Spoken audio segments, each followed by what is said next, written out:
Welcome to day 6 of the 2019 R Advent calendar.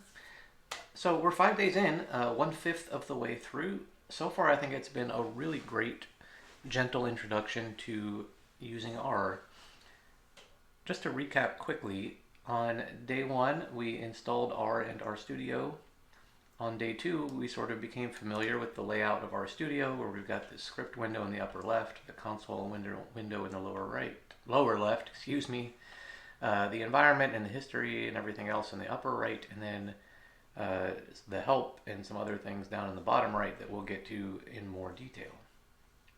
On day 3, we talked about getting and setting your working directory. This is really important, and I see a lot of people who are just getting started with R forget to do this, and then they get kind of confused about where their files are. So if you're having trouble with file not found type of errors, make sure that you're in the proper working directory. On day 4, we went over using R to do basic calculations. And on day 5, we talked about how to get help for functions using this question mark operator. So here we are, we're up to day 6. You can see that I've sort of changed the layout of this script a little bit, where I've added a comment. A comment starts with this pound sign, just to kind of lay out everything in order so we can track it as we go along. One thing I'm a little cautious of, in the first few videos, I know I've sort of been jumping ahead a little bit here and there, especially with things like using a project and everything else. I don't want to confuse people, so I'm going to try to be better about not jumping too far forward. It's hard to do, it's hard to restrain yourself. But I'm going to try to just stick with the assignment for the day. So, that being said, let's go to our folder and open up the instructions for day 6. Day 6, we're going to learn about vectors. So, this is something that I jumped ahead in the last video about. Okay, so it gives an example. Run this line of code. So we'll copy that. And we'll pop over to RStudio in a minute, but let's finish the instructions. So it says we're going to run just the phrase numbers, and etc., etc. And then it gives us a character vector and some things we can do with those vectors. So really quickly, let's just go ahead and start populating our script by just copying and pasting that code directly out of the file that was provided. We're not going to run anything yet, I'm just pasting it in. And it points out some things that we'll talk about in just a minute, and this operation we can run on those things. Okay, so let's talk a little bit about vectors. So I talked about these a little bit yesterday when we were talking about square root, and I mentioned that in square root you can take a square root of a vector. So I think in that case I did something like square root of this vector of 25 and 100. And that gave us 2 answers instead of 1, where we had the square root of 25 and the square root of 10. So the way I define the vector is using this C operator, which, as in the notes, says it stands for concatenate. We can always look at the help for C, like we talked about on day 5. And so this just makes a sort of a vector, or sometimes that's called a list. Especially if you've ever seen Python before, you may have seen this type of thing called a list. And so the code provided today set up 2 vectors. The first one is called numbers. I'm going to run this line by putting my cursor on it and pushing Control Enter. And you can see in the console, now it says this has come up. Now this is talking about something else that we haven't gone over yet really, which is called the assignment operator.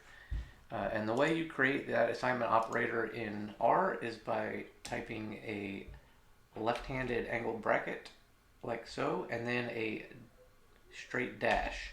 Now in my font, it automatically joins those to make it look like a nice arrow. The font is called Firacode, F-I-R-A-C-O-D-E. But when you type it, it's just an angle bracket and then a straight dash. And that makes an arrow, and what that's effectively saying is take the value on the right side of that arrow and save it in something named whatever is on the left side of that arrow.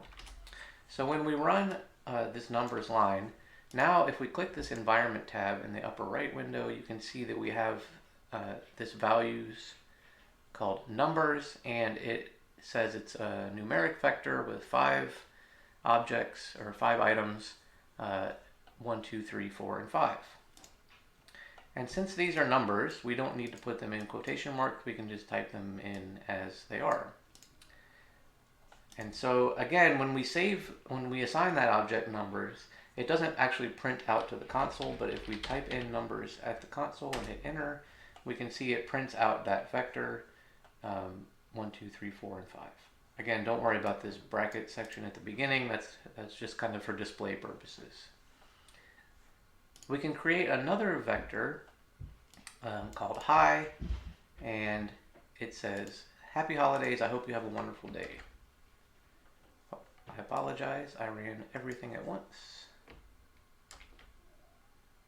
Okay, it didn't like that, so let's figure out what is going wrong with it.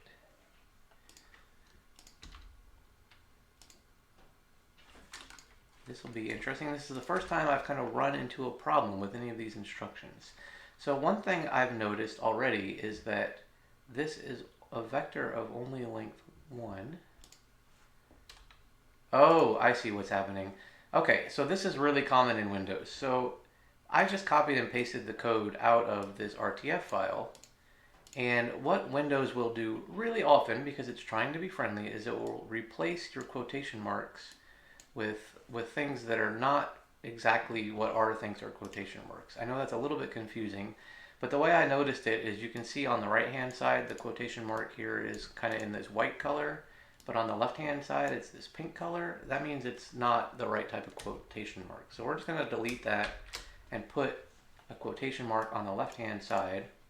And now you can see the whole string, a string is a list of letters, effectively characters, has turned white. And that's just the environment showing us, okay, I believe that's a string now. And now I think this should work. So if we run that now you can see that we have another vector called hi that has this value, happy holidays, I hope you have a wonderful day. If we type that in down here, in the bottom left, we can see it show up. Okay?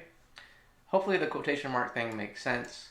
That's just a little Windows annoyance. It comes up from time to time.